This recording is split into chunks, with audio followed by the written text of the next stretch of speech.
bater palminha, eu errei. Como pode? Fala, galera, tudo bem? Eu vim responder as caixinhas de... que eu coloquei lá no Instagram. E a galera foi mandando sobre vida com Deus, sobre perguntas, dúvidas, desafios, enfim, todas essas coisas, né? E eu vou responder aqui de acordo com o que eu tenho vivido na minha vida, até porque eu não sou expert em Bíblia. Tipo assim, eu já li a Bíblia algumas vezes, eu leio bastante, mas leio também livros, mas eu não sou teóloga, né? Então eu vou falar da vida de um cristão. Então, o que eu faço, eu Vivian. Primeira pergunta: como você faz o seu devocional? Gente, meu devocional tem quatro coisas imprescindíveis que eu sempre faço. E 3 delas são todo mundo tem que fazer. A quarta, aí depende de um fator, vocês vão entender. A primeira coisa é que eu leio a minha Bíblia na minha devocional. Então eu pego a minha Bíblia aqui, aí eu abro e eu leio. Hoje, por exemplo, como eu tô gravando isso numa sexta-feira de Páscoa, eu tô lendo João. Toda Páscoa eu leio João, de sexta a domingo, aí eu termino João. Então eu tô lendo João, mas eu pego a minha Bíblia, eu leio, eu tenho um caderno de anotar, mas hoje eu não estou escrevendo no meu caderninho, porque não sei, mas eu anoto mentalmente e eu fico meditando naquilo durante os dias. E aí o que eu vou tendo de aparecer na minha cabeça, aí eu escrevo, mas eu escrevo no celular, num computador. Eu não tô escrevendo no caderno. Eu sempre escrevi, eu tenho uns 4 cadernos, mas eu não tô escrevendo no momento. Mas eu quero voltar a escrever à mão, porque eu acho que é melhor do que ficar usando tecnologia que distrai, né? A segunda coisa que não pode faltar é a oração. Então eu estipulo pelo menos 15 minutos de oração ininterrupta todos os dias. Lógico que tem dia que eu passo desse tempo, graças a Deus por isso. Mas assim, 15 minutos é o básico, é o mínimo, entendeu? Tipo assim, pra eu treinar minha atenção, pra eu treinar essa perseverança diante do altar de oração. Então eu faço no mínimo 15, mas a maioria das vezes dura mais, porque aí termina a devocional, eu prolongo a oração pro resto do dia. E aí eu fico mais tempo, entendeu? Tipo assim, tem dia no trabalho que eu falo, hoje eu vou... Enquanto eu trabalho, eu vou ficar com um soaking ou um louvor no fone. E eu vou... Enquanto eu tô trabalhando, eu vou orando. E aí eu prolongo, né? Mais 15 minutos. E a terceira coisa é música. Porque, assim, o Senhor habita em meus louvores. Gente, tipo assim, eu não gosto de música. Então você precisa mudar. Porque, assim, música é algo que tá presente desde sempre. A palavra tem vários relatos de cânticos, de louvores ao Senhor. Então, salmos inteiro, praticamente, são cânticos ao Senhor. Então, isso não quer dizer que todo devocional eu pego meu violão e eu faço um culto ali, um espontâneo. Não. Também não quer dizer que eu só ouço no celular. Tipo assim, boto louvor de fundo e ouço. E vou cantando junto. Também não. Às vezes eu faço um, às vezes eu faço outro, às vezes eu canto sem nada. Então, tipo assim, o importante é a música estar presente. E às vezes eu canto músicas que já existem, às vezes eu canto os versículos que eu tô lendo no dia, eu pego o violão e eu canto, ou eu canto só, sem nada. Então a música está presente sempre. Tipo assim, eu não faço sem música. A quarta coisa, que assim, pra mim é imprescindível, mas depende de cada um, é o falar em línguas. Então eu estipulo também um tempo determinado para eu ficar falando em línguas sem parar, ininterruptamente também.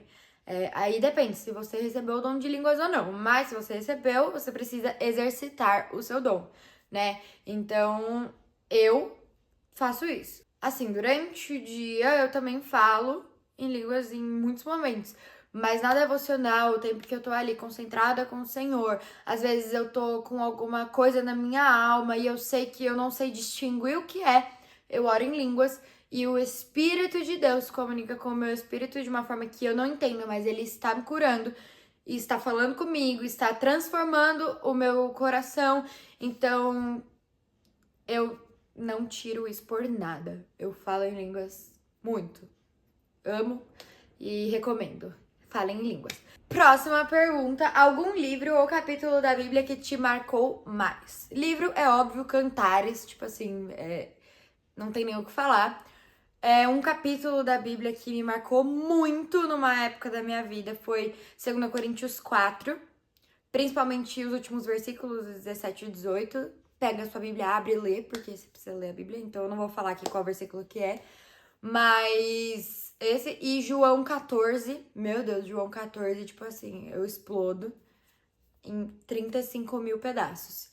Acho que é isso. Próxima pergunta. Tem muitas aqui sobre como ser constante na vida com Deus, como manter a constância. E assim, é um mistério que infelizmente ninguém sabe. Tô zoando, gente. Tipo assim, como manter a constância? Primeiro, eu creio que pra gente conseguir manter uma constância em algo, a gente precisa entender o motivo pelo qual nós estamos fazendo aquilo. Então, por exemplo, eu tenho constância nos meus estudos porque eu sei que eu preciso passar no vestibular. Tipo isso, entendeu? Então eu preciso entender o motivo pelo qual eu estou fazendo aquilo que eu estou fazendo. Então eu preciso entender por que que eu busco a Deus, né? E aí entra em uma parte que você precisa se aprofundar na leitura da palavra e pedir para que o Espírito Santo te ajude a se apaixonar pela palavra, né? E que você tenha experiências com a palavra, que é sólida, com o Espírito Santo, que é verdadeiro. Então a gente precisa dessas experiências que marcam a nossa alma, porque elas geram em nós um senso de propósito. Então a gente consegue entender por que que eu tô fazendo isso, por que que eu tenho que ler a Bíblia, por que que eu tenho que orar. Então você tem que descobrir por quê. E assim, o meu porquê é porque eu amo Jesus, porque ele me amou primeiro. É por isso que eu faço. Agora, outra coisa muito importante também sobre a constância é que a gente não consegue ser constante em uma coisa se tem outras coisas atrapalhando. Então, por exemplo, há um tempo atrás, eu percebi não, né? Eu sempre soube que eu sou viciada em doce. Então, eu sou completamente viciada em doce. E aí, eu decidi parar de comer doce, porque eu percebi que eu tava gostando, tipo assim, que eu tava apoiando mais as minhas emoções no doce do que em oração, em Jesus, em pedir ajuda para pessoas que conhecem da palavra. E eu percebi que isso estava tirando meu foco. Então eu parei de comer doce. Eu entendi que isso estava me distraindo, porque eu pensava mais nisso do que em orar, gente. Era absurdo. Mas aí dentro de cada realidade, né? A realidade da pessoa pode ser tipo assim, eu penso muito em ficar mexendo no celular, no TikTok, no Reels, que também pra mim é um problema, porque eu também penso. Eu penso muito em ficar assistindo séries e filmes, não sei o quê, e eu acabo assistindo um monte, e isso me distrai. Então, assim, eu sou uma pessoa que eu funciono de uma forma um pouco mais radical, tipo assim, é o meu funcionamento. Se eu, por exemplo, um monte de gente falou, como que você tira o doce do nada? Porque, gente, se eu comer um pouquinho, 1 miligrama de açúcar, eu vou comer 50 quilos de ovo de Páscoa. Então, tipo assim, eu me conheço. Então, por exemplo, se eu entro pra ficar 10 minutos no TikTok, eu sei que eu vou ficar 3 horas. Então, eu elimino. Então, elimine suas distrações. E aí você não vai ter nada pra fazer.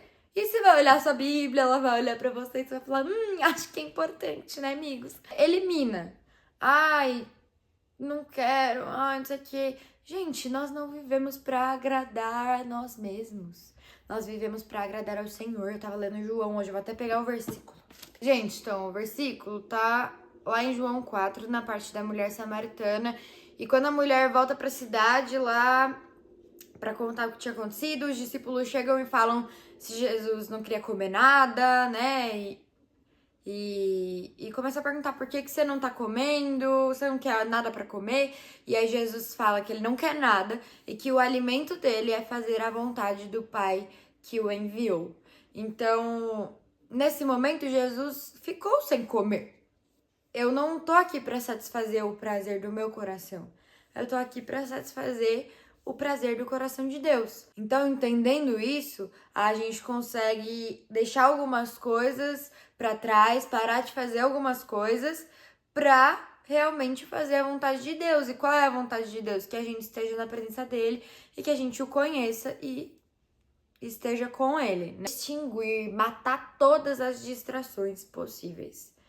E tipo assim, mas eu mereço um docinho, eu mereço 15 minutinhos de TikTok. A gente não merece nada, amigos. A gente tem que matar a nossa carne para que o espírito vivifique. Então, vem com esses pensamentos de eu mereço, eu mereço. Não merece. Tudo bem comer um doce uma hora ou outra, tudo bem entrar um pouquinho no TikTok, mas não podemos ter esse pensamento maligno de eu mereço, então vou ficar um pouquinho aqui, porque isso é uma compensação. Na verdade, é uma descompensação e você tá apoiando suas emoções e suas vontades em coisas que não são Senhor. Então, você não consegue ser constante, porque você encontra prazeres rápidos ao invés de encontrar um prazer verdadeiro, mas que demora um pouquinho mais. Então, a gente tem que aprender a ter paciência, fruto do Espírito. E a gente tem que aprender a ter paciência e entender que o prazer na presença de Deus é muito maior do que os prazeres rápidos que a gente pode ter na terra. Se você for ler em Cantares 1, no inicinho, ele fala que o teu amor é melhor do que o vinho. O vinho representa as melhores coisas que podem ser vividas na vida de um ser humano. Inclusive um casamento, ter filhos, conquistar uma coisa muito importante, muito legal, fazer uma viagem, os prazeres dessa terra. E tá falando que o amor de Deus é maior do que tudo isso, é melhor do que o vinho. Então, o prazer de estar na presença de Deus é maior. Eu não sei se eu não sinto. Não, ele é. Agora você precisa encontrar prazer na presença de Deus. Só que para você encontrar prazer numa coisa que demanda um pouco mais de tempo para encontrar, para construir um prazer que, gente, é o único prazer eterno. É estar na presença de Deus. Então, assim, demora um pouquinho mais, tem que ser mais perseverante, mas você encontra um prazer eterno. Agora, se eu tô enchendo a minha pança de prazer que não é duradouro, que é terreno, que é passageiro, eu tô enchendo a pança disso, eu não vou conseguir ter um prazer duradouro, que é a constância. Então eu preciso dessas duas coisas que eu falei. Vou pra próxima, tá muito longo. Tchau. Uma última coisa sobre constância. Se posiciona, tira a bunda da cadeira, toma vergonha na cara. Disciplina é uma coisa bíblica, então tenha disciplina. E isso não serve só para ter constância na vida com Deus, mas ter constância na academia, uma alimentação saudável, manter a saúde mental boa, fazer uma terapia, conversar sobre os problemas, todas essas coisas precisa ter posicionamento, tirar a bunda da cadeira e agir como verdadeiros filhos de Deus, que têm autoridade dada pelo Rei dos Reis. Então é isso, próximo. Qual a parte mais complicada da vida cristã? O que é mais complicado pra mim, eu vejo que pra maioria das pessoas que andam perto de mim, é a transformação do coração e da mente. É algo que exige de nós muita humildade, muita dependência do Senhor e muito desprendimento da nossa própria reputação, da reputação do nosso nome. Então, pra mim é isso, porque a transformação é difícil. A gente tem que abrir mão de muitas coisas, a gente tem que se esforçar e dói e demora, mas a palavra fala que os santos serão aperfeiçoados até o dia de Cristo Jesus. Então, se é isso que Deus declarou, eu quero obedecer. Então, pra mim é isso. Tá, agora eu vou falar sobre como saber se eu estou ouvindo a voz de Deus e como ouvir a voz de Deus, né? Porque tem algumas perguntas, eu vou ler aqui no geral, Como eu posso saber se eu estou agradando realmente a Deus no meu dia a dia? Porque às vezes eu oro e parece que Deus não me responde, que Ele não está comigo? Como viver o extraordinário de Deus no dia a dia? E como diferenciar que é Deus falando ou que é coisa da minha cabeça? A voz de Deus sempre vai estar em concordância com a palavra. Então, primeiro de tudo, conheça a palavra de Deus, porque aí você vai saber identificar se aquilo apareceu na sua cabeça, mas não está em concordância com a palavra, então não foi a voz de Deus. Mas se está em concordância, foi a voz de Deus. Outra coisa muito importante é que as ovelhas reconhecem a voz do pastor. Isso fala... Então, o pastor passa horas e horas e horas e horas e dias e meses e anos cuidando do rebanho. de ovelhas. E quando alguma outra pessoa fala algo para as ovelhas, elas não reconhecem o comando, mas quando o pastor fala, elas reconhecem, porque elas passam tempo. Então, como saber se é Deus que está falando comigo? Porque eu vou reconhecer a voz de uma pessoa que eu converso todo dia.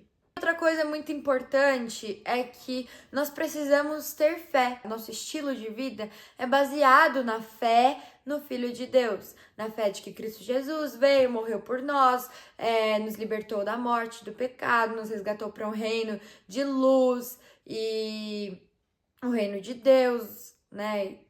E essa é a base da nossa vida. A nossa vida é baseada em fé. Então, quando eu penso, será que Deus não está me ouvindo? Talvez a gente precise se atentar para ver se a gente está com fé ou se a gente está se movendo por emoções. Então, nem todas as vezes que eu falo com Deus eu sinto, mas eu creio que Ele está lá. Eu sei que Ele está lá, porque eu creio. Porque eu leio a Bíblia e eu olho para aquilo e eu sei que aquilo é a verdade. Eu sei que Ele me ouve agora enquanto eu gravo esse vídeo. E eu sei que eu estou fazendo isso para agradá-lo. Como eu sei que eu estou agradando ao Senhor? Como eu sei que estou obedecendo à voz do Senhor? Se eu obedeço a palavra e se eu honro as autoridades que Deus colocou na minha vida. Tanto os meus pais quanto líderes. Quando eu honro essas pessoas, ouço o conselho delas. E quando eu leio a palavra, e quando eu tenho comunhão com o Espírito, eu sei que eu estou vivendo uma vida de acordo com a palavra de Deus. E como viver o extraordinário? Gente, já é extraordinário eu acordar de manhã e falar com Deus. Eu tô gravando isso numa sexta-feira de Páscoa. E, gente, hoje a minha meditação durante meu tempo com Deus, já falei, foi sobre João. E cada Páscoa fica cada vez mais claro que a minha vida é extraordinária, a vida de quem crê em Cristo Jesus, quem entrega a sua vida a Cristo Jesus, é extraordinária por si só, porque nós podemos ter acesso a um Pai que nós não tínhamos acesso antes. E que através de Cristo Jesus nós temos esse acesso. Então, como é viver o extraordinário no dia a dia? A nossa vida é completamente extraordinária. Apenas perceber os mínimos detalhes, perceber que a palavra me alimenta de um jeito que comida física não alimenta. Então é eu perceber nos mínimos detalhes que a vida já é extraordinária por si só, porque Cristo morreu pelos nossos pecados. Isso já é extraordinário. Então, se eu me lembrar disso todos os dias, eu começo a entender que minha vida é extraordinária, que eu já vivo o extraordinário, que eu não preciso de super, hiper, mega coisas Big Blaster. Claro que essas coisas são legais, são importantes, e eu também quero viver essas coisas maravilhosas que o Senhor tem, que o reino dos céus tem para oferecer para nós, os filhos de Deus e cordeiros do reino com Cristo Jesus. Eu quero isso, eu quero ver, eu quero a presença, eu quero as manifestações, eu quero pó de ouro, eu quero tudo isso também, faz parte.